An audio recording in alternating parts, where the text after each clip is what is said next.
in wrestling right here. Dusty Rhodes, the American Dream. It ain't no doubt.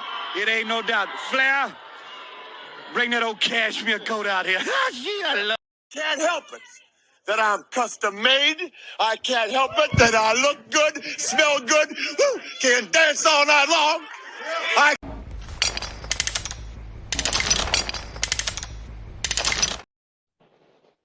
You're now watching Rod's on, Rod Midday Sports with Rod and the Lunch Crew now, which is now covered by Queen Talk on Roku channel.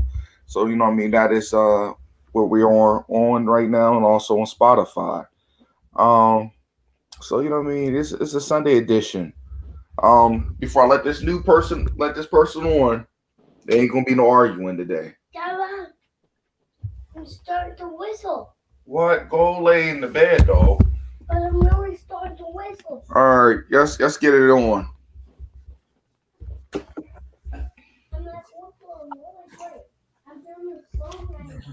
So the NFL free agency just happened. People been moving. I like the move of Edmonds to the Bears. I think that was a great move by the Bears. What kind of moves y'all thought were really great moves and teams got better? Whoever want to start. Miami. What about the Miami move, Lamar? That solidifies their defensive backfield with the addition of Ramsey. And what's the other guy's name? Byron just got released, I think. Yeah. I think Byron Jones got released. They got Xavier Howard still. Howard, right. Him and Howard. So that allows them to focus more on the defense, to upgrade the defense through draft picks. So I think they did a real good job. And I think they need to build up the offensive line. I don't think they needed another back, but go ahead. Well, I mean, they got to replace. They had to replace Jones, so that was a very good upgrade. So that eliminates some of their problems. Add another couple pieces through the draft, get the line together, and yeah. Also, Favre is going. What is his name? Rogers going to the Jets, ain't he? No, they're not. That's not. They said they wanted too much. They want 2 first rounds, and I'm hearing the Jets are not willing to give all that up. Yeah, but he's not going back to Green Bay, so it's gonna work itself out at some point. You know what I mean? If I'm Green Bay, I want Sauce Gardner. You're gonna have to give me something. You can't just give me pure picks. They ain't giving up no young people. They ain't giving up no young people. The Jets are not giving up anything to get him. I mean, they'll give up the bare minimum because they know Green Bay doesn't want to go back to Green Bay. He just said on Pat McAfee's show on Wednesday when they asked him, "Are you going to play in Green Bay?" He said no. So what? Green Bay. So for Green Bay, it's either get nothing for him or get whatever the Jets give you. So what do you think is the biggest problem? Why does he don't want to finish his career there? I don't understand why he doesn't want to finish his career at Green Bay, which paid him well.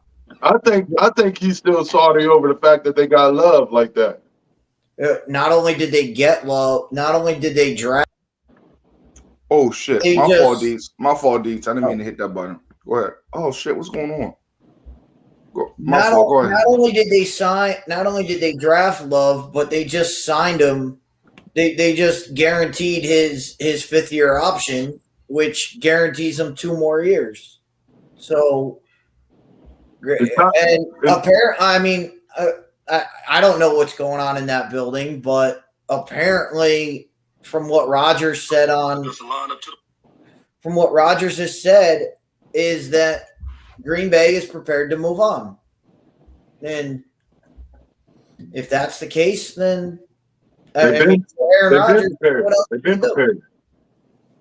It's sort of like Favre back in the day with them when they got Rodgers. It's the same shit. Favre was in his feelings because they got Rodgers, and now Rodgers in his feelings. He's been in his feelings, and he want to win. And the talent. I mean, it's just a better option for him to go to the Jets because they got way more young talent. They got a great receiver. They got a great running back if he come back, and they got other pieces. That's all they needed was him. A great defense. The defense is only gonna get better with all those second-year players. All them second-year players, they're gonna be better than what they was their rookie season. So, but the biggest problem is not the team, it's him. You know what I mean? Like, let's be honest. I haven't seen him play really good in 13 years. At that Super Bowl caliber, how he was doing in the Super Bowl. I haven't seen that Aaron in a long while. Well, I mean, 3 years ago he was the NFL MVP. yeah, he's still Aaron Rodgers. But you know what I mean? That hunger. Well, You when you're doing the same thing over and over, and you ain't getting nowhere, and you got the expectations of getting there, and you don't get there, like that drains a person. Someone who's been in the league as long as he has. When you're with a franchise that you had 2 straight years of setting the points record, you were the best scoring offense in the league, and all of a sudden your front office says, you know what, we're going to take your best target and we're going to send them to Oakland or send them to Las Vegas. Yeah, that right there was the final straw. At what point he's like, Green Bay doesn't want to win. They don't want to win. They want to rebuild. All right, go ahead. But people get it mixed up though. Green Bay's owned by the city. You know what I mean? It's not like you got a Jerry Jones and a Bill. You know what I mean? A Robert Kraft, or you know what I mean? The list go on. It's owned by the city. That's a misconception. I mean, the city owns like 40 something percent. That's still a lot. That's still a lot. It is. Do they make decisions? They don't have the say to be like, no, exactly. They don't call no shots. They don't have that. They don't call no shots. Yeah. They make no decisions, no executive decisions. They don't take a poll or an accident for their opinion. No, that's just a title. They don't run nothing. But okay, but they're not a big market which like to spend money like that. These can we say that? They're not a big market. They're not a big market. They're never going to be a big market. It's freaking Green Bay, Wisconsin. If you've ever been there, it's basically Lambeau Field, and that's about it. So I think he could have got the weapons if you really wanted it, but I think he's that type of player that's win all his money. If you want to win this league, you got to give up some of that money.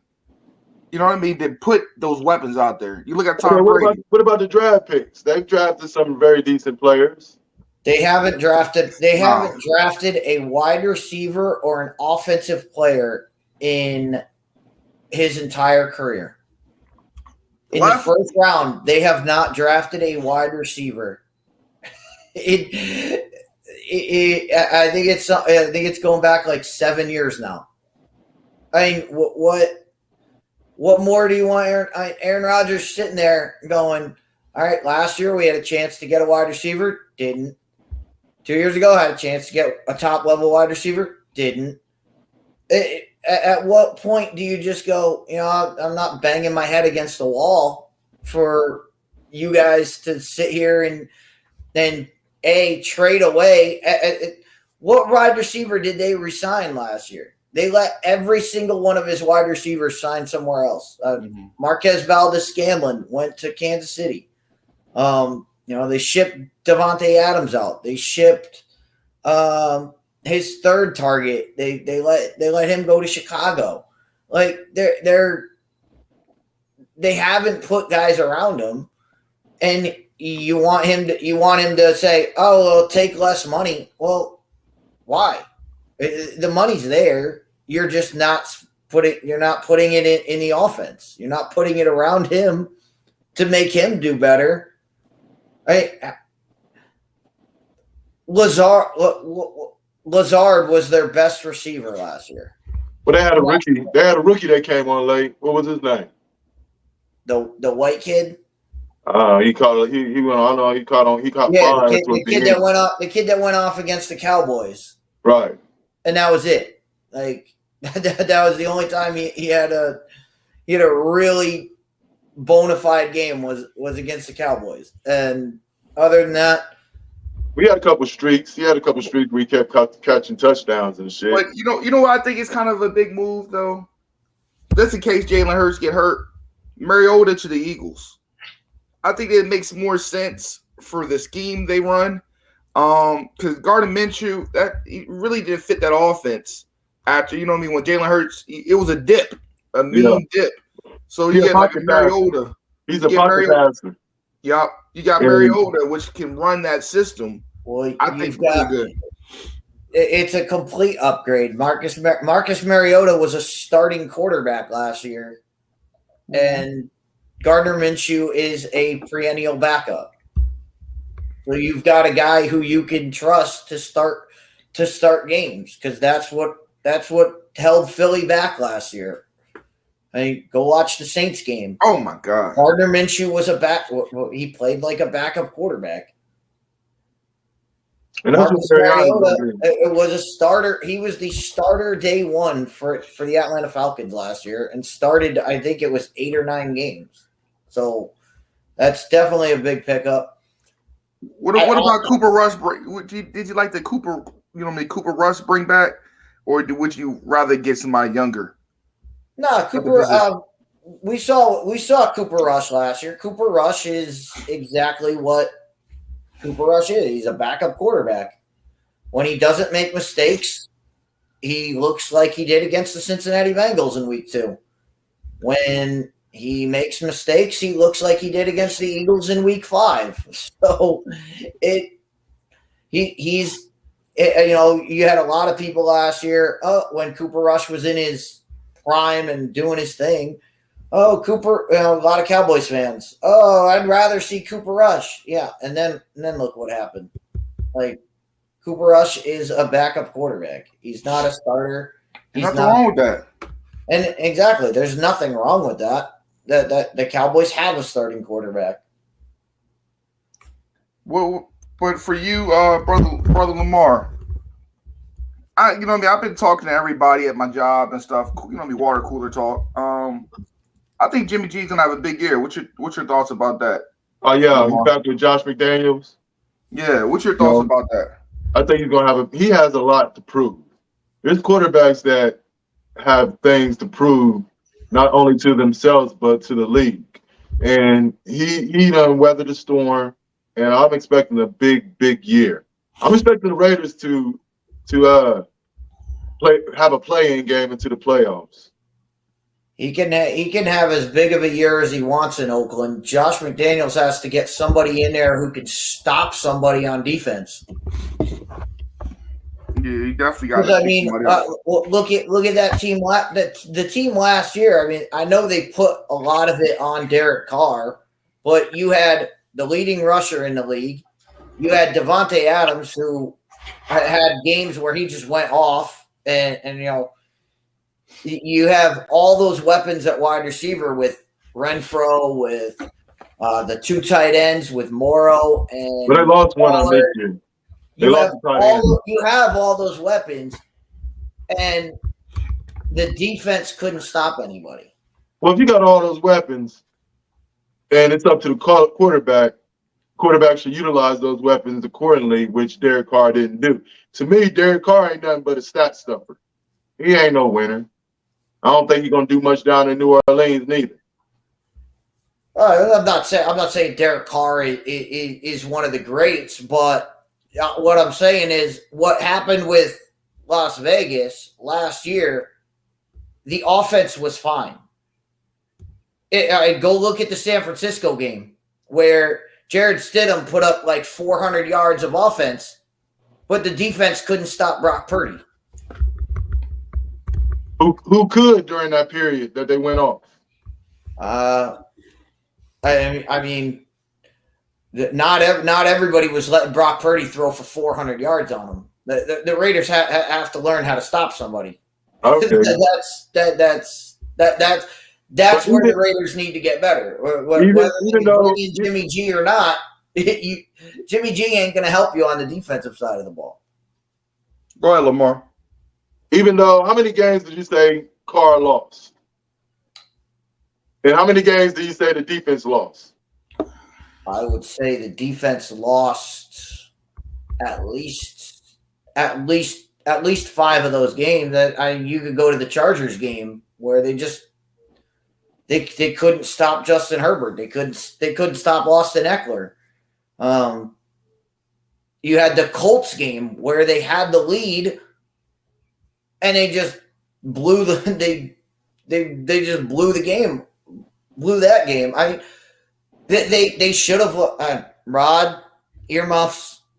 They should have lost to the Patriots if not for Jacoby Myers being Jacoby Myers for some reason. You're on mute, and I told you earmuffs, Rod. I warned you before. I warned you before I said it. But at the end of the day, it's only acute positions they really got to fix. They're not really solid at the linebacker position. You know what I mean? Chandler Jones is like a tweener. You know what I mean? He's not really a solid linebacker. He's better with his hand in the dirt. And Crosby, he's a great, you know what I mean, end. But they need to get that linebacker core. I like for them to get like a Bobby Wagner. That'd be perfect for them. You know what I mean, a guy to bridge the gap for for a couple more years. You know what I mean, when they got rid of John Abraham, I think that was a big mess up. I think he was a good solid free safety. Their secondary is trash. Let's just be real. They're lacking the secondary at that linebacker position. Their ends are great. But that secondary and the linebacker core is terrible. Probably worse in the league. Speaking of Bobby Wagner, what are they doing down in Seattle? St. Louis. St. Louis. You think they cleaning house? Or in LA? Yeah, LA Rams. I think they had to. Money wise, you got to get rid of Jalen Ramsey. I don't think Aaron Donald got too much left either. I think he's already set in stone. You know what I mean? He got nothing else to prove, really. He got his Super Bowl ring.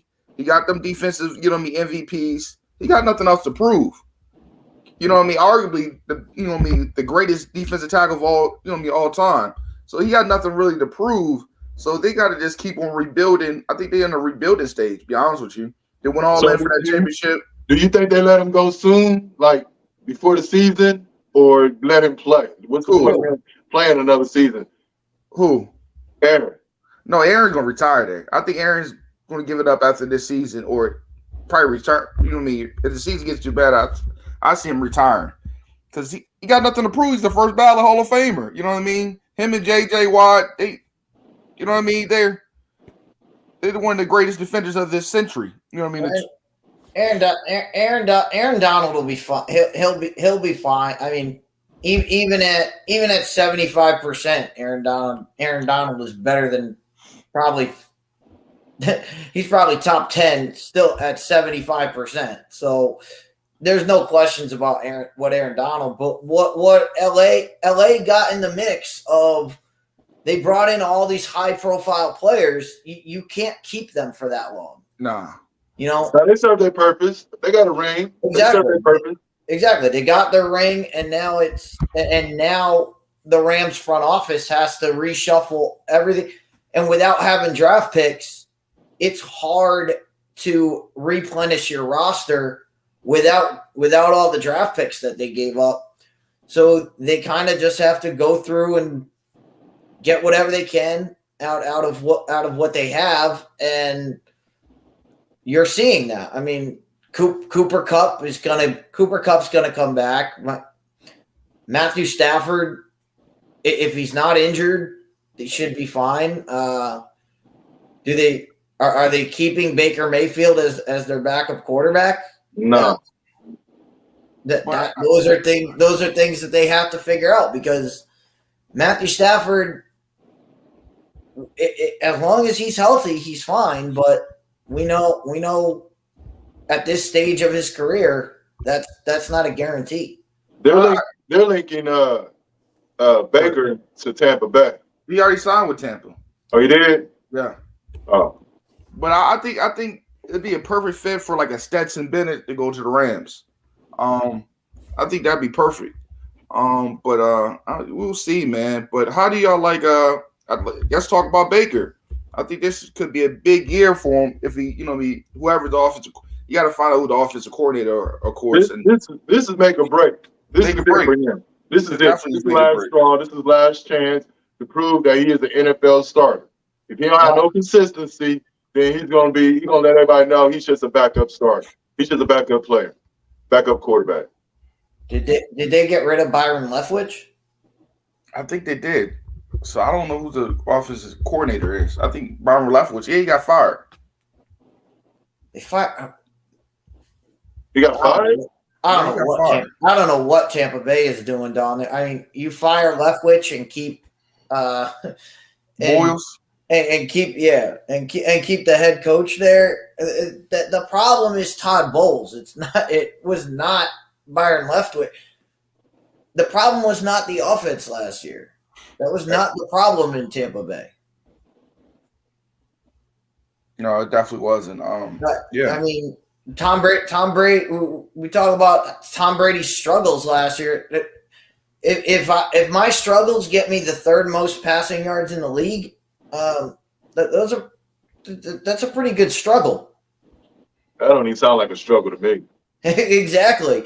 And everybody said, "Oh, but they're not winning." Yeah, they're not winning because A, the wide receivers were dropping the ball, and B, the defense couldn't stop anybody. Levante David was out for a lot of last year. The Winfield was out for a lot of last year. So I don't understand why they would have fired Byron Leftwich. Yeah, they got David Canals as the offensive coordinator now. Don't know who he is. He was a quarterback coach back in 2022 with the Seattle Seahawks. They in start over mode too. You can't, I can't really be mad at teams for starting over, but I'd probably fire that defensive coordinator though. He'd been gone. But it is what it is. Just what this league is, man. How you think Eric Bieniemy going to fare in Washington? I like the Jacoby Brissett move. He's really safe with the ball. He really doesn't throw too many picks. But I can't be mad if they want to try the rookie, Sam. What's his name? Sam Howell. Yeah, Matt Howell. I can't be mad if they want to go that route. But they cannot. They got to build on what they already have. They have a great defense. They just got to score some more points. Yeah, that's the problem.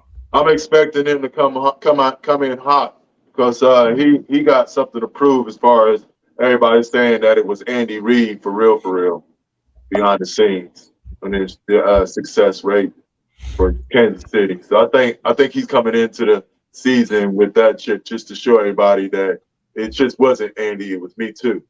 And I'll show you. But the problem with Washington next year is when they brought Eric Bieniemy in, everybody knows it was a signal. It was waving the flag of Ron Rivera. You're done, and that is a bad sign for any team when you know the head coach. When you know the head coach is walking out the door. That's never a good sign. It's never a good thing. It never works out well. So you think Eric Bieniemy gonna be the head coach? I think he'll be the head. I think he'll be the head coach by week 8. God damn! If the offense is doing good, though, right? I think if they start, we have to wait until the schedule. We have to wait till the schedule comes out. Well. I want to see what their opening schedule. If they start the season 1-4, easily Ron Rivera he'll be fired and Eric Bieniemy will be moved in. I mean, he's already been moved to assistant head coach. He'll be moved right in there. I firmly believe that there was a wink, nudge, like, hey, come be our offensive coordinator under Ron Rivera for a year, and next year you're going to be the head coach. Like, it's no doubt about it. When the last time you seen an OC get the assistant head coaching position? You know what I mean? Ron Rivera didn't ask for that. You can't tell me. Oh, no. They put the pressure. That's called pressure. Yeah, And they're putting the pressure on. and you know that you can't fire Ron Rivera off what they did last year. I mean, this is a guy who off the field had all the things going on where he beat cancer and all that stuff. All of that stuff says you can't just up and can him. So you have to wait until either something happens or they just want to let his contract run out. And let me say this before y'all get in some more. The Washington doesn't need too much, man. They just got to build that offensive lineup and run that motherfucking ball. That's all they got to do. And I think they need a superstar. They got superstars. They got two of them. Oh, the receivers. Yeah, the receiver cores. They got Terry McLaurin and they got four running backs. You got like at least 3 or 4 starting running backs. You know what I mean? But they ain't all that Pro Bowl. They got one Pro Bowler, and he ain't nothing unless the quarterback can get him the ball. That's what I'm saying. You got to run off that. You can't run that Kansas City offense for the Redskins. I don't see it. You got to start from that run and pound people out, then go to a play action pass. That's what I would do. Well, they got the running backs to do it with Gibson and Robinson. You're gonna have to do that because their defense. You got Chase Young coming back. He can't stay on the field. I think he's healthy this year. I think he's going to be healthy. He can't stay on the field. What do you got? What is this? Year 3 or 4? Year 4? Man, I feel like coming up will be his 4th year. But I mean, you're talking about a guy who tore his ACL. He was out for a full year, and he didn't really play last year because he was still in recovery. Well, due to injury, he's a bust. Nah, I'm not gonna say a bust, but it's physical. If you can't stay on the field, you can't produce. You're a high pick. You're a high pick. You can't stay on the field due to injuries. You're a bust. But the trenches is a physical position. Playing DN, that's a physical position. Like everybody can't handle that position. That is physical. I used to have to, when I used to get in trouble, hey, go get the offensive lineman. I'm only 170 pounds in high school. Oh, you want to talk shit at practice? Go ahead, go get some linemen. That shit is physical. The hand fight with you gotta be built for it. But still, I mean, that's like AD. AD and him is in the same, they talented when they're healthy, they're assets, but what good are they if they can't be on the field or on the court? But he hasn't had injury problems. He had one injury. Has he played the whole season? It's a severe. Yeah, he had ACL surgery, I believe, week 9 of 2 years ago. That's a 12. Odell Beckham. Look at Odell Beckham. He didn't even play last year after an ACL surgery. Typically, a typical ACL surgery is 12 months recovery. Before you're even healthy. And I think last year was one of those points where they looked at their season and they looked at it and said, it's not worth putting this guy out there. It's not worth putting him out there for the last 4 games of the season when we're not going anywhere. We'd rather you sit out, get healthy, and be ready to go for be ready for the 23 season. So I agree with you. If Chase Young can't get back on the field, yeah, he'll be a bust. But I think last year was just a recovery year, and I think he'll be fine when he comes back. And if he comes back and plays at the level he did as a rookie, is that possible? Is that possible psychologically? Right? Is that really possible to give your all and not have in the back of the mind that, if I do too much, something might happen? Just, holding yourself back. Is that possible? Coming back from an injury like that? Well, I mean, I think after a year and a half, you should feel pretty good. You should feel pretty good. I had my ACL done, and as soon as I got back and was back into it, that first game, you're like, oh, you're timid. Once you get through the first snap, and you're like, oh, I'm good. I can go. That's the kind of mentality you have to have is, all right, I'm back to normal. I'm just going to play this as is. I feel you. But let me go into this next thing, man. Do y'all think Odell's gonna bring that price down if you know what I mean? Because he asking right now for like 20 million per year, and that's not gonna happen. Do you see him falter and just take a veteran minimum? He has no choice. He That's has why I no agree. choice. I agree with you. He has no cards. He has no cards to play. He got to play the cards that are given to him. So, he's injury prone throughout his, the last couple of years. Yeah, he's old Beckham, of course, sensation, all-star, must-see TV, the ticket, but he's not that same person anymore. He's a shadow of himself, a dark shadow of himself because of the injury. He missed a whole year. And then you got to look at the add-on issues, the mental issues that he brings to the table. So can he handle that not being number one? Because to me, he on a good team, he's a fair number 2, possibly number 3 situation. No, He ain't number 1. He ain't a number 1. He'd be a number 1 in Kansas City right now. If he can stay healthy, though. Depends on what team. It depends on what team he goes to and what kind of system he's in. He'd be a lethal number 2. I mean, we saw it in the Super Bowl. He was a lethal number 2. Yeah. But I would like to see him at Kansas City if we get that talk. Stop talking crazy about that money, about 20 million per year. Yeah, he can drop that down. They're gonna sit on him and they're gonna break him because he's getting beside himself.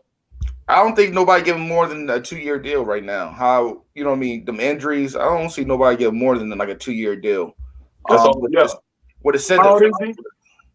He's like 30. I think he's 30. Oh yeah. Yeah, he ain't. Yeah, he half of a number 2. I mean, for him, it's going to come down to if he wants to put bring that number down and get in, or he just says, you know what, let's wait till the preseason. Somebody's going to get injured in the preseason. Oh, no doubt. It happens. Right? It happens every year. Somebody goes down. Somebody needs to replace a big-time receiver, and Odell Beckham will be sitting right there. So it's all about how he wants to play it. If he wants to get into a camp before preseason, then he's going to have to bring that number down. If he doesn't want to bring that number down, he'll have to wait until somebody big goes down and somebody needs help. And he really going to get a small percentage of money on that point. Well, then his cards become as you said, play the hand you're dealt.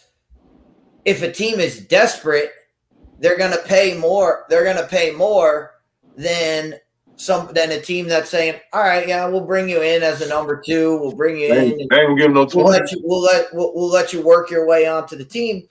That team's not going to pay as much as a team that's and let's just say Buffalo. Let's say Stephon Diggs blows himself out in the preseason. Well, if they need a big time, if they need a replacement for Stephon Diggs, they might have to pony up some more money to get a guy like Odell Beckham. Not the asking price. He missed the whole season. He's 30 not at the full price, but let's say a team was offering him $13 million. Or whatever. Let's say they're offering him $13 million before the season starts, and he says, "Nah, I don't want to do that."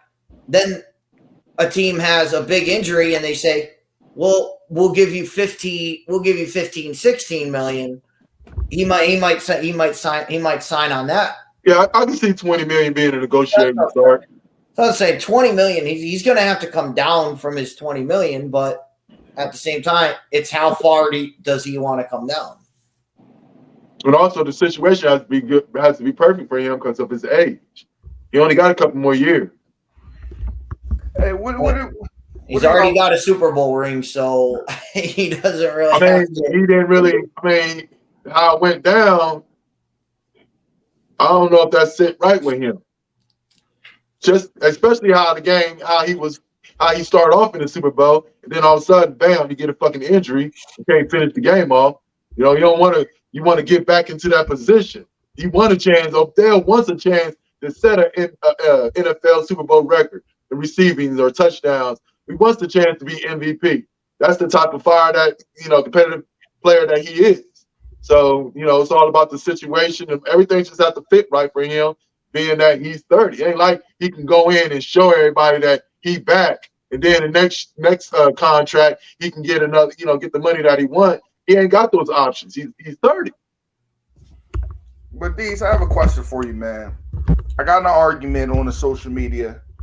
People were upset about Jacoby Myers leaving. I said, man, we upgraded the position by getting Juju. Juju is way better than Jacoby Myers. There's no thoughts about it. It's like comparing McDonald's to Chick-fil-A. It's a big difference. Those are people that are reading. I was just reading all the NFL, the free agency stuff. Those are people that are just reading the clips. They didn't watch the games, because if you watch the games, Jacoby Myers, he's not worth. I saw people. The guy on NFL Network said, "Oh, Juju Smith and Jacoby Myers, they're pretty much the same player." And I'm like, what are you talking about? Juju Smith is a way better player than Jacoby Myers, and it's not even close. It's like, it's not, it's night and day. What people are saying, like what people have said about Jacoby Myers, it's like they didn't watch the season play out last year. So the reports on him are vastly different than what you and I have seen from Jacoby Myers. So I think the Raiders overpaid for him. I think they way overpaid for him, because he can't really do nothing after catch. That's the boy who came from the Patriots, ain't it? Yeah. But wasn't he like a first round or early second round pick? Nah, he was like I think he was undrafted, or he might have been like a 6th rounder. He was nothing crazy like that. But I think we upgrade on that position, man. If we can get like a D-Hop or a Judy, I'll be all right with that. You know what I mean? With Taquan and Parker, Devontae Parker. But that position of that quick move we got out of Jono Smith contract, I'm happy with that, Deeds. You know what I mean? I like what the Patriots did picking up Mike Gesicki. Yeah. 6'6". I think that's a huge pickup, because he fits the way the Patriots used to run that offense. I mean, he's a slot receiving tight end. He's not a blocking tight end. No. I still have no idea what Miami was doing with him last year. Like, I don't understand. They never threw him the ball. Not even in the red zone. Not even in the red zone. Not even. They lined him up at tight end and basically said, "All right, stay in and block or run over the middle." That's not him. His game is running down the field and being basically the wide receiver type tight end. And you know what I mean? I don't mind Jake Bailey leaving, you know what I mean, and going sign with the Dolphins. He fell off a little bit to me. His punts didn't have enough hang on it for me. There's a lot of critical errors with his punts. So, I'm glad he got another opportunity to play for somebody else, but I would have resigned him. You know what I mean? What y'all gonna do about your quarterback situation? The quarterback position. Oh, this would make a break for Mac Jones. You know what I mean? It's make or break this year. You know what I mean? You cannot throw 7 TDs and 14 interceptions. You know, you can't do that. You know what I mean? But that's it's make or break. You know what I mean? Because honestly, if I was the GM, I'm giving them up this year. And I'm going all in on Lamar. I'll take Lamar for a 3-year deal, $200 million if he would took it. You know what I mean? Because I don't, you got to have some kind of wheels. You got to be somewhere kind of mobile. Like, look at Daniel Jones. You know what I mean? He might not be the greatest quarterback, but he don't throw dumbass interceptions like Mac Jones. He threw some dumb fucking interceptions last year. Where I'm like, what are you looking at? Where y'all So, sit at? Where y'all sit up in the draft?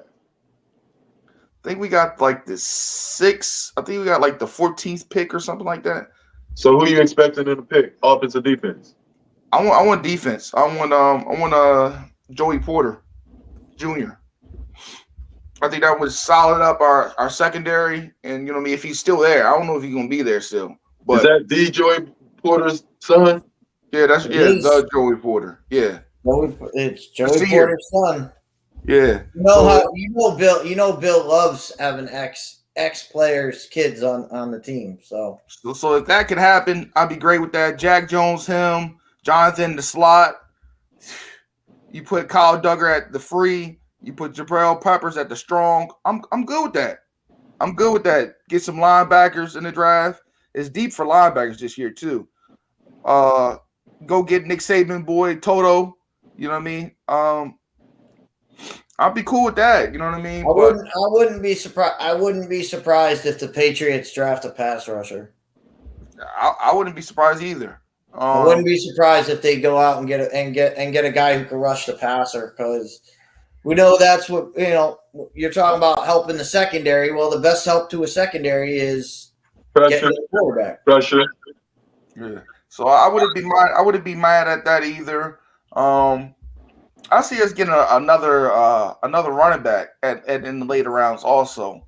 Because I don't think we're signing. I haven't seen no reports, so I'm glad that we're not re-signing Damon Harris. He's been hurt all year long. His whole tenure with the Patriots. So And he can't catch the ball. Can't catch the ball to save his fucking life. You know what I mean? So I'll be interested to see what's going on with that. But yeah, this is make or break for Mac Jones. He had no excuse. You know Bill O'Brien. He was underneath Bill O'Brien at Alabama. So you got no excuses. You got no excuses at all. You know what I mean? So let's go downtown. Let's go down good old Dallas real quick. Do you think that there are so-called new offensive schemes and the head coach calling the calls and whatnot? You think that's going to make a difference? Because they're making a big hoopla about it. No, I don't think it's going to make a difference. That doesn't make the difference. The big difference is bringing in a guy like Brandon Cooks. And you saw what T.Y. Hilton was able to do in just bringing him. I mean, T.Y. Hilton, we're talking about a guy, a 14-year veteran. You saw what he was able to do in the playoffs, where he was able to he was burning dudes in that Tampa Bay game. And that was T.Y. Hilton. Brandon Cooks is a much bigger upgrade than him. But it's like I was just telling guys in the chat when they were asking me about that signing. It was, the Cowboys have a bunch of number twos. They don't have a guy that you could just line up wide and say, go over there, do your thing, and everybody else will work the underneath routes. The Cowboys have a bunch of guys that can run underneath. They don't have the home run hitter yet. But I think, like a lot of people have been saying, Cooks. Do I think Cooks can give you 500 yards, 3 TDs, 4 TDs, 5? I still think he can give you that. You know what I mean? But this would be the best quarterback, one of the best quarterbacks he's ever had. No, that's a lie. That's a lie. Outside of Watson. No, that's a lie, man. He got Tom Brady. Oh yeah, that's right. I forgot about that. Yeah, he's been all over the place. He's been all over the place. I forgot about that. Don't forget that. Right? Yeah. Didn't he play down in New Orleans too? Oh yeah. He played with Breeze for a little bit too. Yeah, you're right. I forgot he's been all over the place. I got stuck on him and Philip Dorsett. Them two Florida boys have been traveling. But yeah, no, he was with Jared Goff. So yeah. So you know what I mean. Before we move along to some NBA talk, Deets, do you think they draft a running back? Y'all did release Zeke this week. Do y'all see y'all drafting another running back? I could see them taking a running back in the middle rounds. I don't see them. I think Tony Pollard is going to be the replacement for Zeke. So they're going to have to find a replacement for Tony Pollard as kind of the third down scat back kind of guy. So I could see them picking up somebody late. Now and there's we've seen it. Teams don't start drafting running backs till the second round anyway now. Mm-hmm. So there's going to be a lot of guys available. Yeah, and the running back class is pretty deep and decent. They definitely are decent. A lot of second. You can get a starter. You can get about 2 starters, 3 starters in the second round on the running back side. I'd love to see them get a guy like Jahmyr Gibbs in the second. What about the second round on Jahmyr Gibbs, or he'll be gone in the first round. He'll be gone in the first round. The boy from Texas. Do you think he's gonna be on in the first round? Yeah, he'll be gone late first round. Yeah, you could. I mean, but as we've seen with running back, I mean, we saw it last year with running backs. The first running back last year wasn't taken till the third pick of the second round. That was Breece Hall. So running backs do fall. Then I'm just saying if running backs were to fall to the second round, the Cowboys could pick up a guy. I mean, Bijan Robinson's going to be the first running back taken. The boy from Illinois, Chase Brown. Brown will be taken. I love Chance Brown. I love him. But who I would love to see the Cowboys get is our guy from last year, Rod. Who? Our Michigan boy. Oh, you talking about old Blake? I would love to see that. He'd be the perfect guy for them. A third down back that he could come in and be that change of pace guy. Be that change of pace guy, and a change of pace with Tony Pollard. They'd have a lot of speed in that backfield. What about? Do you see y'all getting younger at the tackle position? The guard position, the interior and the exterior end of the line? I really think they're going to draft another offensive lineman. That seems to be what the Cowboys. That seems to be the way the Cowboys front office is playing right now. Mm-hmm. Is draft an offensive lineman in the first round, and they've done it. I think 4 out of the last 5 years they've taken a lineman. So I could easily see. And with them re-signing the safety the other day, kind of tells me they're not going to draft there. What really it's going to come down to is, how the draft breaks down. I just want to see them take the best player available, but it also comes down to whether or not they re-sign Dalton Schultz or not. Mm-hmm. Because if they don't re-sign Dalton Schultz, it kind of tells you going into draft night, all right, tight end is going to be one of the big things. And we talked about it last time. If Darnell Washington is there, that's an enticing pick to have. I think the Cowboys are picking somewhere like 20, 23, 20, 24, somewhere around there. What about the 2 boys from Georgia? That's what I'm talking about. Darnell Washington is the tight end from Georgia, 6'7", 270. Is that the black guy or white guy? Well, the white kid's not in the draft. So Brock Bowers is not, he's not draft eligible yet.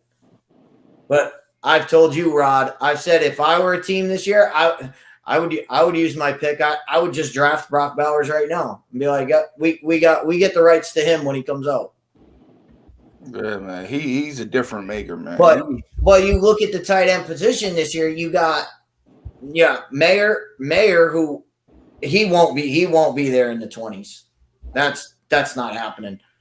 I've said it right now. I've got him in the top 10. I've got him in the top 10 on my board as a tight end.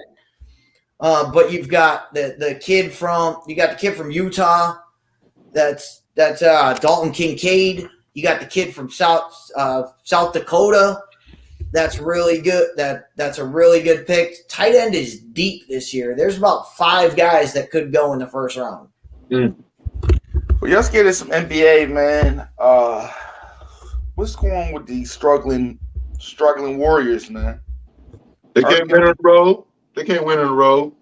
That's their biggest problem. The Warriors are the Warriors. I mean, this is what the Warriors have been the last two regular seasons. We saw it last year in the regular season. They, like you said, they can't win on the road. Like, They're horrible. They are. If they can win 50% of their games on the road, they'd be in the number one. They'd be the top 5 easily, even with all the injuries. But the problem with the Warriors is we all know if they get in the playoffs, they're dangerous. Oh, whoever they play, if they get home court advantage, they're gonna win in 7. If Game 7 is at home, they're gonna win.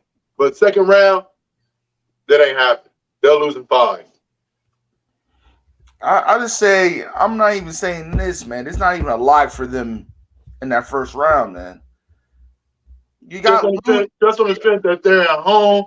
I don't see them losing. That's the only way they can make it a series if they don't lose at home, and I can see that. But on the road, they're gonna get blown. I'm going against them every trip on the road, gambling side. They're too small, man. Looney, and Draymond can't be your best players, man. No more. They can't. You go get somebody like Denver. You go get somebody like I even say the Kings, man. They got too much. Oh yeah, the Kings will take them to 6. They won't go to 7. But Wiggins ain't been healthy. Who? Yeah, Wiggins is a big part of the success. Yeah. So you look at, you know what I mean, you lost a Wiseman. You never picked up a real center. You got 2 forwards playing center. It's too much, man. I think that the lack on, you know what I mean, height is the biggest problem with the Warriors, man. You can't rebound. They can't out-rebound nobody. How many games is left? 12? Yeah, I think it's like 12 or something. So who's your dark horses? Who's y'all's dark horses in both conferences? I still got Denver, man. I think Denver is the most complete team in the West. I mean dark horses. I mean somebody who everybody. I was like, wait, Denver ain't a dark horse. Denver ain't a dark horse. It's probably the Kings. Let me look. Kings. It's not really too many teams. If I had to put my money on, I could really trust. I would say. Kings. Where's Portland at right now? They're not gonna make it. Are they gonna make? I don't know what Dame is doing. Are they gonna make the play-in tournament? No, they're not. No, they're 13. No, they're horrible. Yeah, I got maybe not even. So pretty much the Kings, Grizzlies, and maybe the Suns. I can't because what you call Timberwolves. Anthony Edwards in a boot right now, so they're done. If he can't play. Well, I mean, you mentioned the Grizzlies. As long as Ja Morant's playing, yeah. Well, I mean my dark horse. I mean somebody like OKC. That's my dark horse. If they get in, if they get in, not taking it all, but if they get in, they're gonna shock some people. Look at they have one player and a whole bunch of other young players. All their players are under 26 years old, and they got one of the best. They gotta have the best young record with the youngest roster on there. They gotta have the best record. Rod, you got the standings up there. Who's in the play-in game right? Who's in the play-in games right now? Who's 7, 8, 9? 7 is Warriors, 8 is Timberwolves, and 9 is the OKC. Okay, well, out of those 3, you gotta pick a dark horse. OKC has out of all those teams, it's got to be somebody that wins that wins their first game in, because I'll tell you right now, nobody's beating Denver. Nobody's beating Denver. No.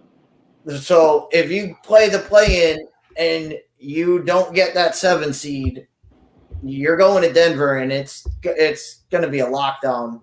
Denver's going through something right now. They're not playing their best ball. They're playing their worst ball of the season right now. Yeah, they're losing the teams that they're favored by. Denver's favored, and they getting beat by damn near 8 points. Something ain't right, and consistent. They're losing against teams that they should not lose. I think it's one of those situations where they kind of stepped off the gas a little bit. But now with 12 when you get under 10 games left, you got to start picking it back up.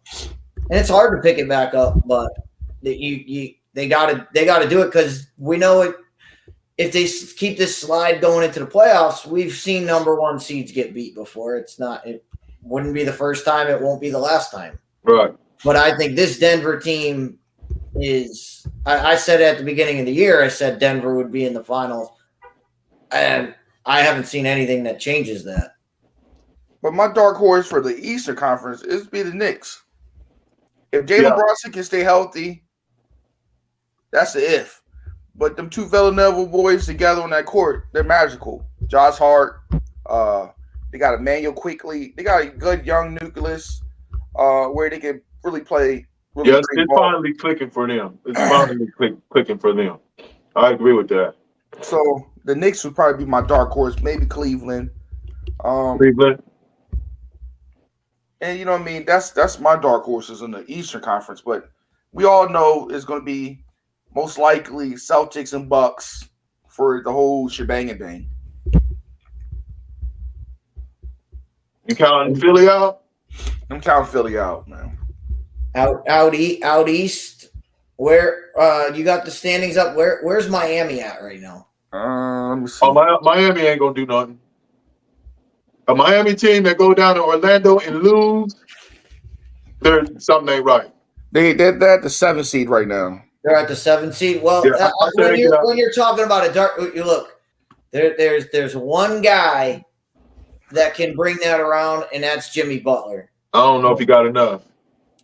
And I'm not talking about on the court. I'm talking about Jimmy Butler is going to get into that locker room, and we saw it in the play-in. We saw it in the COVID Classic, where I said this on my show. I'll say it 3 years ago. Almost 3 years ago. That team they were in the COVID thing, they did not want to go back to the hotel room and face Jimmy Butler after a loss. They didn't.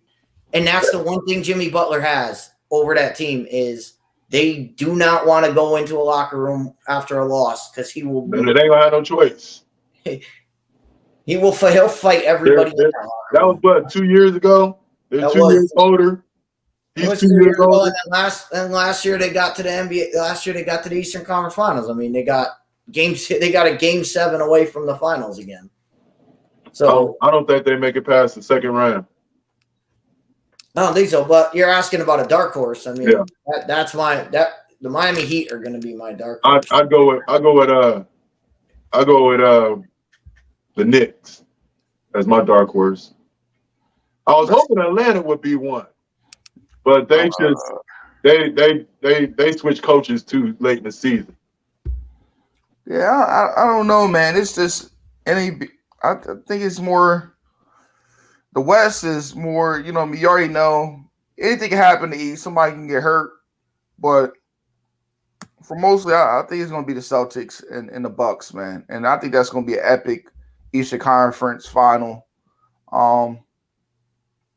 It's going to be battle. I love Drew Holiday, man. I ain't going to lie. Drew Holiday been playing really great this year. And I just think they sleep on him. Huh? They sleep on him. Yeah, I think he should. Yeah, they definitely do. He's a bucket. And defense. Got killer defense. But and I just think I like the depth. I think even, even Lopez, they sleep on Lopez too much. Lopez is sneaky. He got like a sneaky game. Next thing you know, he can get up to like 20 points. Like, damn, how the fuck he get 20 points? Yeah. You know what I mean?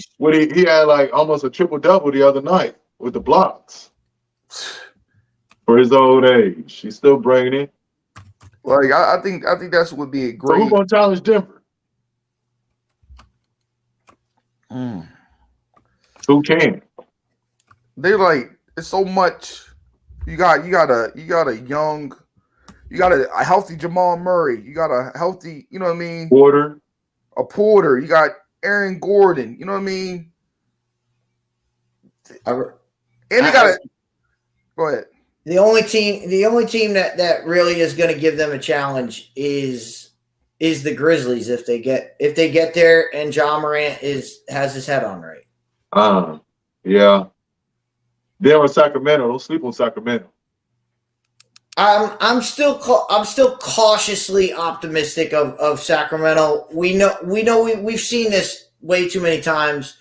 Teams just all of a sudden blow up, then they get to the playoffs are it's a different game than the regular season. So I'm still holding back on giving the Kings. I don't think they can challenge the Nuggets. I think if they played the Nuggets, it would be a 5-game series. I think the Grizzlies could push it to six or seven. They're too young. That's the only thing I worry about. That they're young, but both teams at the end of the day don't got too much playoff success. You know what I mean? Denver, they got bounced. You know what I mean? So it's kind of even with the playoff experience, but I just trust the maturity of the of the other players. Do you think that if the Lakers can continue their growth, and LeBron come back, you think they can? I sold my tickets, man. I think it's over with. I think it's over with. You know what I mean? It's too much, man. AD doesn't. Some days you get Tarzan, some days you get Jane, and the flip flop of the consistency worries me. Yeah, I mean, some days he play like he's a top 75 player. Some days he play like he's, on a JV team. It doesn't make sense to me. I think he needs a psychologist because he's wasting all his talent, man. You can't play back-to-backs. You're 30 years old. How can you not play back-to-backs? I can understand LeBron sitting out. The motherfucker's been in the league 20-plus years. You know what I mean? But come on. But I think it's over with, man. I sold my tickets like yesterday. You know what I mean? After that was your perfect opportunity to move up. You lost the game by 1 to that struggling ass Mav team who plays no defense. So I sold my tickets, man. He didn't have a big game either. Who? AD. He cost him that win. He hit him on the fourth 3-point, a 3-point shot and fouled him. And then he let them, hit him again with the 3-point in his face. So yeah. But I'm saying, like, if everybody is on point, they're playing their best basketball. Like right now, I think Sacramento is playing their best basketball. New York is playing their best basketball. Philly, I wouldn't say Boston. They're really not because they've been blowing a lot of leads in the last 3 weeks. Look, they've been blowing 2 weeks, really. They've been blowing a lot of big leads in the fourth quarter. So, if the Lakers is playing their best basketball, everybody's together, I think they can do some damage. But I don't think they can get high. I don't think they can get high enough right now. They got 11 games. Because they would have but you look at where they have to get to. And like I said, if even if you're the Lakers, the best the Lakers can do is get the 8th seed. Yeah, that's the best they can do as far as you have to get all the way up to 7 and 8 to get. So can the Lakers beat who's number 2? Sacramento.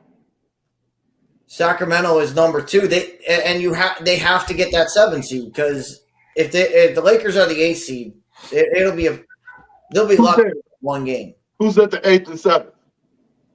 Right now, the Warriors are at 7 and the Timberwolves are at 8. With 11 games left? With 11 games left. Do you know their 2 schedules? I don't have their schedules in front of me. Who's in the playoff? The play-in? That's the play-ins right now. Warriors Timberwolves would be playing the 7-8 game, and then Thunder and Jazz would be the 9 and 10. That's a lot to ask for. They pretty much would have to go 9. It's pretty much locked in. But the Lakers are only they're only a half game out of the 9 seed. I can see Minnesota falling off because he's the Ant-Man in the boot. I can see them falling off. and the Lakers slide in if they keep, you know what I'm saying, keep the momentum. They have they playing their best ball. And that speaks a lot of volumes because of the new pieces that they have gelled in. And they don't have LeBron. So I see my Minnesota falling off and maybe the Lakers slide in. You know what I mean? It's a lot to ask for, man. But I hope. But I sold my tickets. Like I said, I sold my seat. You know what I mean? To that push that, you know what I mean, envelope of the Lakers making the playoffs. I sold my seat. Somebody else can have it because I don't really see it right now. Especially how Anthony Davis playing. We gonna talk in the tournament? You said what? We gonna speak on the tournament? No, we gotta speak on the tournament. Oh, y'all can. You know, I haven't watched none of it. Who's gonna impress you? Well, that's Deeks because I don't watch. I didn't watch none of it. I'm waiting to see what happens at 6:00 tonight. If UConn can get out of the first, first block here, get to the Sweet 16. Watch out for that UConn team. Who else?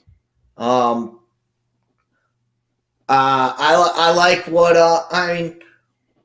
I like what Arkansas. I like Arkansas yesterday. What they did to Kansas was really good. Well, that was an indicator that Kansas wasn't gonna last long because with who they lost in the championship, Big 12 championship, somebody smashed them. Texas. Yeah. And then they came back, redeemed themselves in the first round. But yeah, when you play in a powerhouse, there's a big difference. Mm-hmm. Who's your Cinderella? Oh, I'm a Connecticut guy, so I always pick UConn. I always pick UConn every year. And I don't care what seed they are. I don't care where they are in. And as a 4 seed, I love where UConn's at right now because they always, every time they've won a championship, it's been from out west. So who you got? UConn and who? So I got UConn. I got UConn against. I'm trying to think of what I had on that side of the bracket.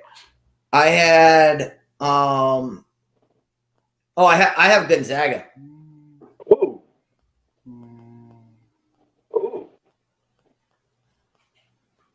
So that's what I'm pulling for. But like Rod said, I've been working this whole time. I haven't really. I got to watch the games yesterday, but I'm really waiting for that 6:00 game tonight to see what happens.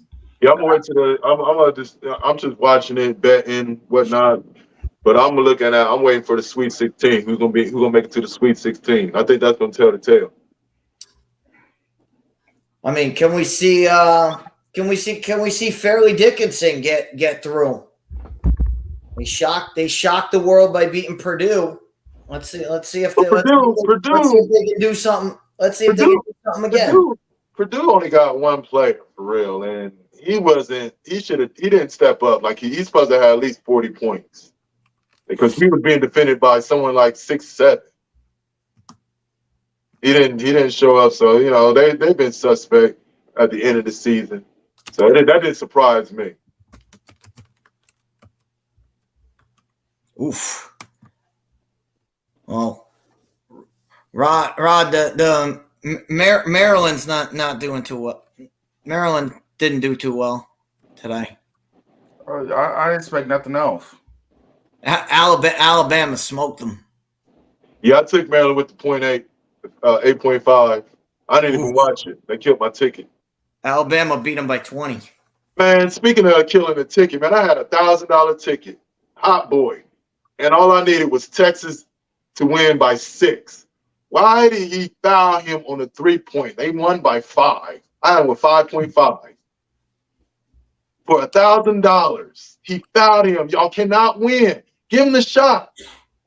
You ain't got to play. It seems like Vegas just be on it because they had it at 0.5 and then they took the 5 off at the closing end of it and made it just 5. I don't understand. I got to tell you, I watched that game, Texas, Penn State. That was one of the ugliest basketball games I've ever seen. Penn State, I said I think I said this in the group chat. I said watching Penn State play basketball, you realize it's college. Like that's it was bad. The other game I watched was Memphis. That was a struggle. Yeah, that line scared me. At 1.5, you got Hardaway, Memphis, 1.5, and he keep an NBA player on his team. But 1.5 against who they play? They played Florida Atlantic. That was a suspect. I know Vegas cleaned up, or Vegas either cleaned up or Vegas lost big on that bet. Because that was just suspect. 1.5 against, you know what I'm saying? Yeah. I stayed away from it because I wanted to go with Memphis because Vegas do play games with the lines to throw you off. But I'm like, man, I'm just gonna leave that alone because I got a feeling that I should have just, went with that feeling. But Rod, your Vols are hanging in there. Yeah. You know what I mean? Again, I really don't like watching March Madness. It's not the same for me. You know what I mean? I don't watch it too. It's the final two. It's like, it's like watching, college football, the playoffs. There's no need to watch it. There's no need to watch it. Yeah, I only follow my teams. I don't really watch the other things going on, but I'm just looking at the games right now. Who do y'all see taking that Syracuse job? That's heavy shoes to go into. That's some heavy ass shoes. A former player. That's their best bet. Start it all over. Would they hire GMAC? Would they hire McNamara? I don't know. He's been the coach under Jim Boeheim. Jim Boeheim gonna make the final call. It's good. That's a very tough spot to go into because you're replacing Jim Boeheim, but B, that team has been recruited to play the 2-3 zone.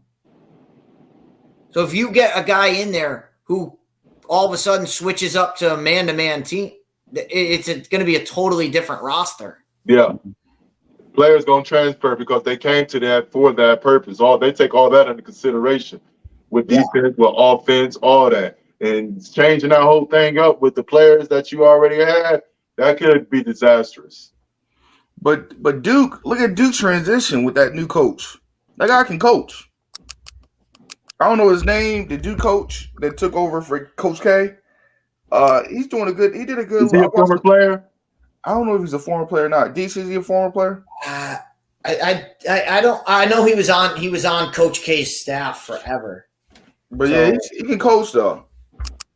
But I think for Penny's sake,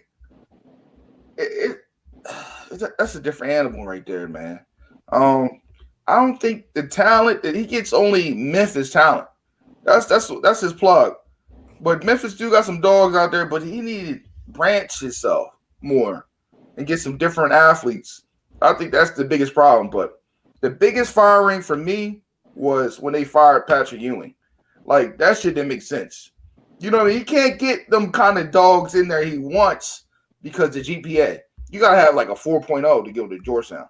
That's like an Ivy League school. You know what I mean? It's hard to get them dogs in there. Has there been a change at Georgetown? You're telling me Allen Iverson was getting 4.0? Yeah, I was about to hit on that too. That never changed nothing. It still has. They still get dogs. Let me tell you this. He was a different kind of animal. Thompson Sr. was a different kind of animal. How many top big men he had in the league at one time? It's either but what you're talking about, it's either there was a change at the top. There was either a change of the presidency, and they said, you know what, we don't want to win at basketball anymore. We want to bring in, we want to bring in the scholar athletes, or they're just not getting those kind of guys anymore. Maybe But then with the coach, look at the coaching. Who was after senior? Who was the coach Junior? after senior? Didn't they go to John Thompson Jr.? Exactly. Now who was after him? Somebody else, and then Patrick Ewing. Okay, so what that say? They keep it in the family. Patrick Ewing was the perfect coach for Georgetown. Perfect. Nobody else on this planet was more perfect than Patrick Ewing coaching Georgetown. And it didn't work out. For whatever reasons, recruits, maybe coaching, we don't know. It didn't work out. So he had to go, which was unfortunate because, the whole plan was for Patrick Ewing to be, added to the list of great coaches because it's Patrick Ewing. He went back home. That's a storytelling. That's a storytelling story for Georgetown. But he just didn't cut it for whatever reasons. They threw him in there because he's a part of the family. It makes sense. It makes so much sense. But now it makes more sense that we depart from you because you ain't what we thought you was going to be. But at the end of the day, I would like if they could get like a Juwan Howard. I think he's gonna get fired eventually, and they probably keep this Georgetown coach for a year. If they can get like a Juwan Howard, I think Juwan Howard would be a good. You think Juwan Howard will get That's fired? A downgrade. That's a downgrade. He's downgraded. You don't think so? Going from Michigan, going down to Georgetown, that's a downgrade. I don't think he got too much longer, man. At Michigan, I think it's gonna be a hardball thing. They're gonna give him another chance, and if he don't make the best of it, how long he been a coach? 3 years. Didn't he already get them to a final? did he? I'm pretty sure Michigan's been in a final under Juwan Howard. Or close. Either way it goes, Juwan, they're gonna keep him. They're gonna keep him because it's Juwan Howard, and they got a good program. They just ain't even got all the pieces. And Michigan is that kind of place. I mean, you brought up the right name, Jim Harbaugh. How many chances did they give Jim Harbaugh? Right. And as a former Michigan guy, there's nobody better than having Juwan Howard in there. It's loyalty. They got to give him a chance. They got to give him a chance to prove that he's worth it. And I would say if he made it to the NIT. You make it to the NIT, that's good. That's not worth being fired unless you're a big institution and whatnot. But, being that it's Juwan Howard going, Michigan, that's history, that's tied in. I think he's going to be all right. I think he'll be the coach there for a long ass time. But he ain't going no goddamn motherfucking Georgetown. I got a question there. I got a question for you. It's a little college football question, Deets and Lamar. Do you see Ryan O'Day, if he loses to Michigan this year, gone? He's gone. Ryan Day? No, I wouldn't say that. They're going to lose. They're going to lose. So I would say if he lose 3 in a row, it's a wrap.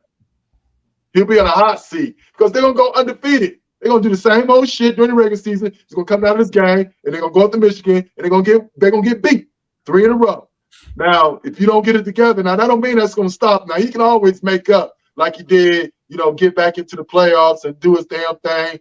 If that plays a big role. But if he don't win next year's game in Ohio State, beat the fuck out of them, and start back over, or whatever the case may be, start the winning streak back over, oh, yeah, he's gone. So it might go win, lose. It might be lose, because there was a third in a row, or this is the second in a row. They lost 3 or 2.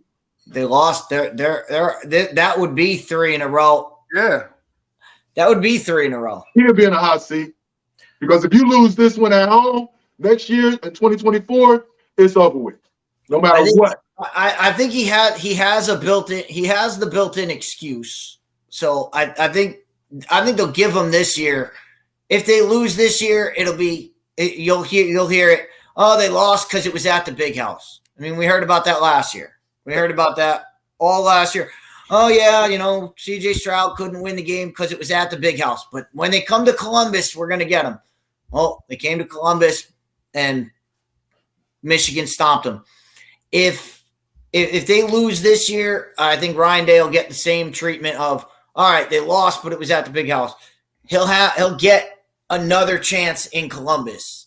And if he loses that one, it's a wrap. He's done. The fans is not going to stand for it. The biggest thing about him is he's not a good recruiter. But here's the thing. They're going to have to get somebody. I think what would be smart is to give them another chance. But at the same time, get ready for the plan B.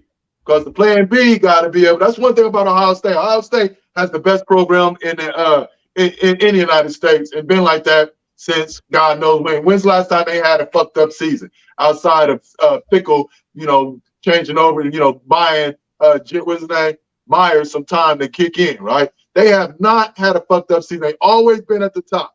Everybody else has been there, then dropped through the history of college football. All of the Miami, the Derek Eckersons, the Florida State, the Alabama with Baird, all those teams that were up there, USC, UC, all those teams that were up there, they all went down, but Ohio State always maintained at the top.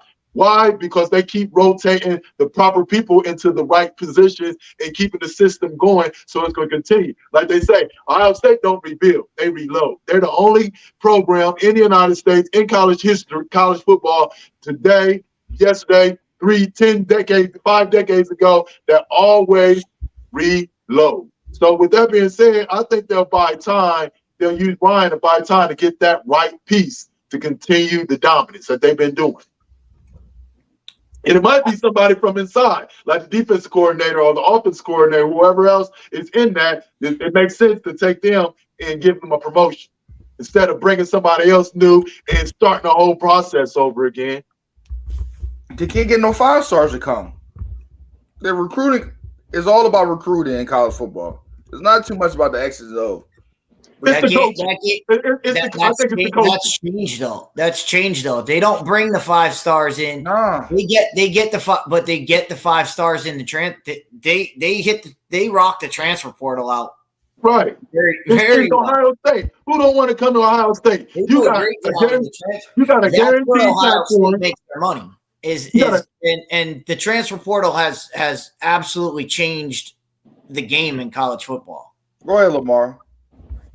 Who don't want to go to Ohio State? From getting the players is not a problem. It's not. You have a pipeline that leads to the NFL success. You have the stage that's already set. They're always going to be in the mix of championships and playoffs. Always.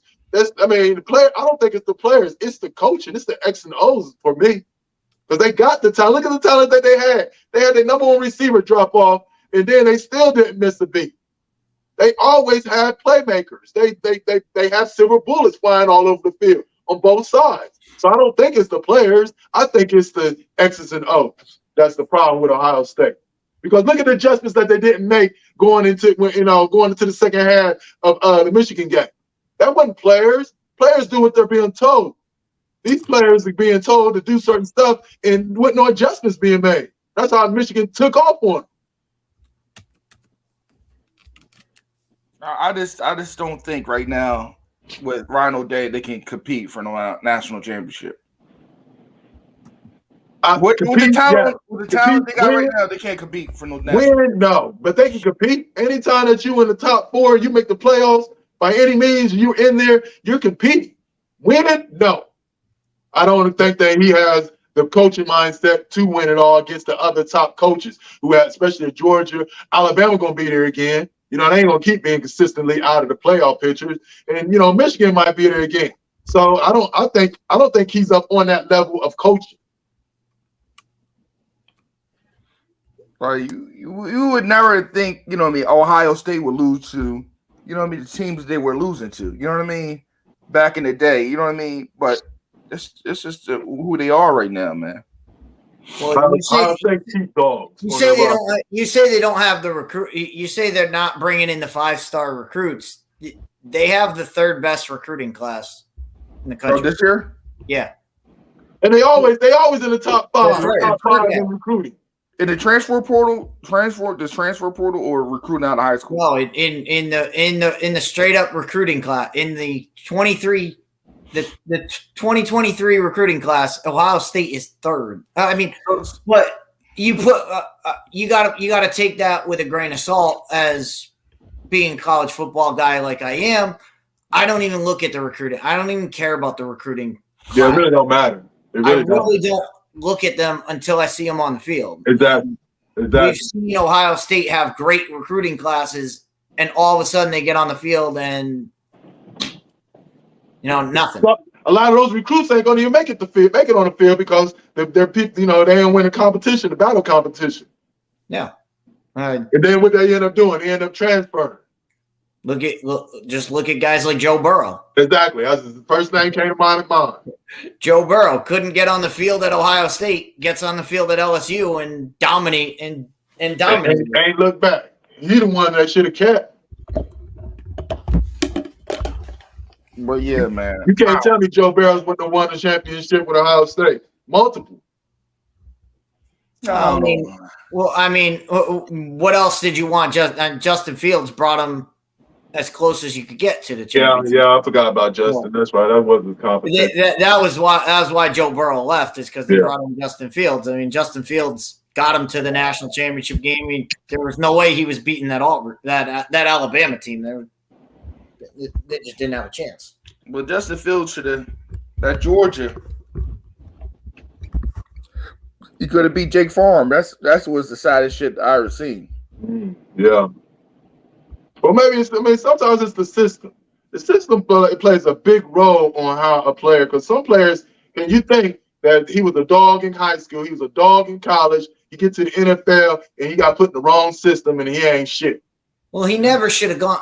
Justin Fields never should have signed with Georgia to begin with. I mean, he signed on as a freshman. Meanwhile, Jake Fromm, as a true freshman, Jake Fromm brought his team to as close to a national championship as you could get. I mean, it's not Jake Fromm's fault that the safety decided not to cover the Alabama wide receiver in the national championship game. They had that game won. All you had to do was knock the ball down. The guy left them wide open, and Alabama wins. You're not going to replace Jake. Jake Fromm was a true freshman in that game. The next year, you're not going to replace him with another true freshman. Nah. So Justin Fields never should have signed on with Georgia to begin with. I agree with that. You're right. So who's your dark horse right now in the Pac-12 beats? My dark horse in the Pac-12? Yeah. I gotta see what UCLA is putting on the field. Do you see that where we can get there? But I think it's USC. It's the Pac-12 is USC's to lose. Mm-hmm. Especially with Caleb Williams coming back, with Lincoln Riley's second year there. I think they'll be, and they hit the transfer portal better than anybody last year. I'm sure they'll hit it again this year. So I think it's USC's to lose, but you got to look. Utah's always going to be good. UCLA is going to be in the mix. Oregon is not a dark horse because Oregon's always going to be in the mix. The real dark horse is Oregon State. Yeah, they always score a lot of points. Do you see Mississippi State falling off completely? No, with everything that's happening with Mississippi State as far as transferring from, look, nobody loves Mike Leach more than me. I think Mike Leach he was one of the most fantastic people to ever talk to listen to, talk about anything, whether it was football, whether it was mascot fights, whether it was, he would have press conferences where he would talk about constellations and he was just an amazing guy. I think Mississippi, I don't think they fall off though. You look at teams that he's left, Washington State's done pretty well since he left there. Texas Tech did pretty well in the aftermath of him. So it's not like, oh, Mike Leach is gone, they're going to drop off the face of the earth. I think they get back to playing SEC football and they get back to, all right, well, let's get out of the air raid and let's kind of run the football, play defense. I would say that it'll be a struggle because the situation. Those kids were picked up, went beside, he convinced them to come along. And with him gone, a lot of kids come for the coach. And I can see a lot of kids basing their decision to come there off of him, just the high, regards that you had given him. But now that he's gone, that might be a difficult hill to climb over, replacing him with especially if they replace him with the wrong person. They can't be. If I'm a recruit, I'm coming for certain reasons: the coach, the system, and that's first and foremost. The coach and the system, or really the system first. The system has to fit for me, and then the coach should come second. So if that's out the window, and you come with a new system that I didn't agree with, because that's just not what I'm feeling comfortable in, and the coach ain't hit me the way that the old coach who convinced me to come over here, it might be a problem if that doesn't work out. But they did bring, they did do a good job of hiring Zach Arnett, who was the defensive coordinator on that Mississippi State team. So I don't think a lot of those guys are gonna all of a sudden jump ship, because I think Zach is going to be good enough to keep those guys there. But I do think he's going to, being a more defensive coach, I think he's going to change the culture there to more benefit the defense. Being the air raid is just, it's not built for the SEC. Nah. The air raid is a gimmick offense. You can't run that in the SEC. The SEC will devour. I mean, you can watch it. It's great. It works once in a while. We saw him do it against LSU, but it doesn't work long term in the SEC. There's too many athletes on the field. Yeah, to run that kind of offense. I gotta cut this short. I gotta head to bed, y'all. All right, bye. Thank you, Lamar. I'll see you Monday, Lamar. Yep. All right, bye. But yeah, man, Deets, let the people know what you got coming on this week. We got Fit Down Sports now. I'm not settling on a time right now, because obviously Thursday we got more NCAA tournament, so I'm gonna try to fit one in somewhere between there. I might go either like late evening, either like early evening. Yeah, we got, like I said, the NCAA tournament. We're going to play our schedule around the NCAA tournament, but all we got going on this week is we're going to be talking NFL draft. We're talk free agency, the signings, what that tells us, and where that leads our guys. Yeah. So, you know what I mean? We're going to have a midday sports tomorrow, probably like 1:30 if you can jump on, because I got to go to work. So that's what we're going to have, a midday kind of even lunch type thing on Monday. You know what I mean? I appreciate whoever watched today. And this has been another episode of Midday Sports on the weekend. So y'all have a good day.